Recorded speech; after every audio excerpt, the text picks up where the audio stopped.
Lawyers for Tunisia's former president Zine El Abidine Ben Ali say his funeral will take place in Saudi Arabia. The autocratic leader died yesterday in exile at the age of 83. Mr. Ben Ali led the country for 23 years and was credited with delivering stability and some economic prosperity. But he received widespread criticism for suppressing political freedoms and for widespread corruption. Zine Al Abidine Ben Ali stepped down in January 2011 after being in power for 23 years amid an unprecedented wave of street protests. As president, Ben Ali was credited with delivering stability and a measure of economic prosperity, but he received widespread criticism for suppressing political freedom. 6 months after he was ousted, he and his wife were found guilty in absentia by a Tunisian court for embezzlement and misuse of public funds and sentenced to 35 years in prison.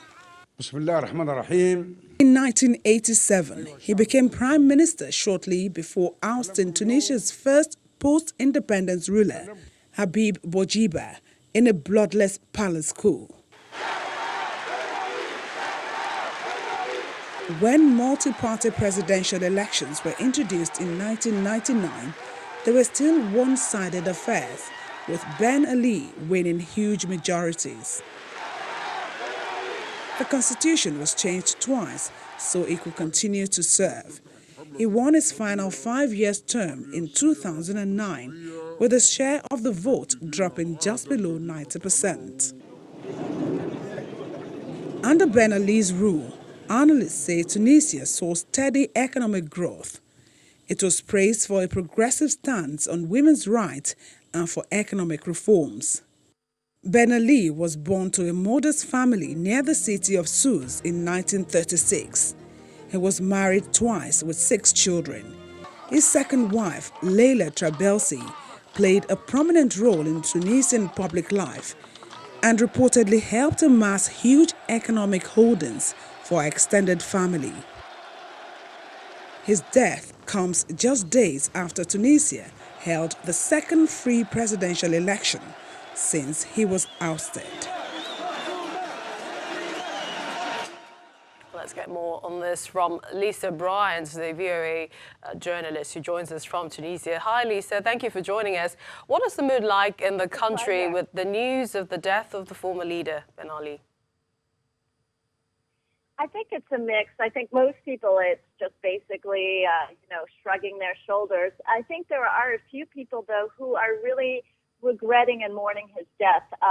There's a certain nostalgia here for the Ben Ali days that might strike you as quite surprising. But, some Tunisians remember him also being the president during the time that, Tunisia was more stable, when they had greater purchasing power, when there were tourists and there were jobs, et cetera. Although, there were also economic problems. So it's really a mix today.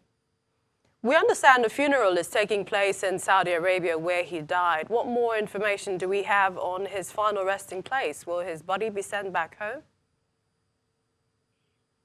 From what we hear, there was exactly this kind of debate. Will his body be sent back to Tunis? Will he stay in Saudi Arabia? Is the body stay in Saudi Arabia where he's been in exile?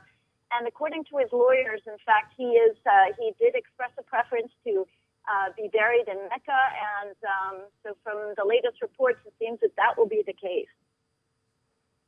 What do you think are some of the notable legacies that he will be known for, what he left in Tunisia, having served there for 23 years? Well, a mixed legacy. I think a lot of Tunisians, when they have nostalgia and real respect for a leader, it's really the first leader, Habib Bourguiba, who, as your program pointed out, he was ousted in actually a bloodless coup. He was an old man at the time. And Ben Ali then took this heritage. And so, yes, under Ben Ali, women's rights were well respected. But it was really something that Habib Bourguiba started. Ben Ali, as I said before, will be remembered by some as being the president where, things were better financially and economically because, Tunisia, since the revolution, has seen, a spiraling unemployment, high cost of living, inflation, joblessness, so it's been tough.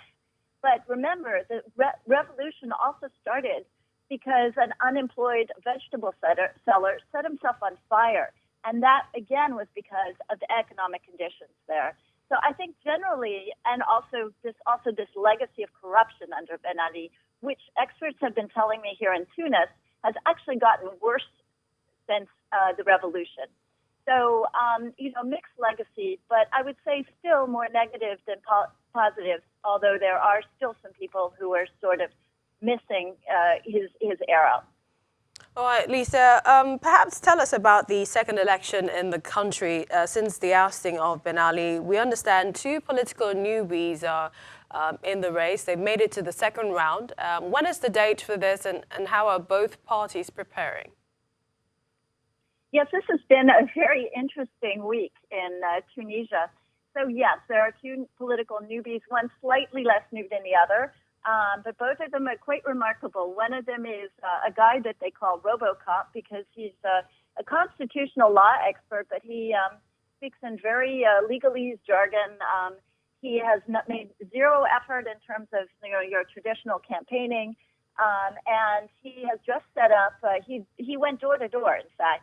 So his name is Kais Said, and he's just set up a small little campaign headquarters. I understand his brother is involved with this. But in an apartment building in a very, very middle class or lower middle class part of Tunis. The second candidate in this runoff is actually in jail. His name is Nabil Karoui. He's a business magnate, has an unlicensed TV station who has, done a lot of work in terms of being able to, spread images of his, work for the poor, etc. He's having a little problem. He's got a wonderful campaign in the sense they're very organized, but it's very difficult to campaign when you're in jail. And this is also a judicial problem. If he wins, what will happen? And this is unprecedented for Tunisia, much less most countries in the world, to have one of your top candidates who's in jail. All right.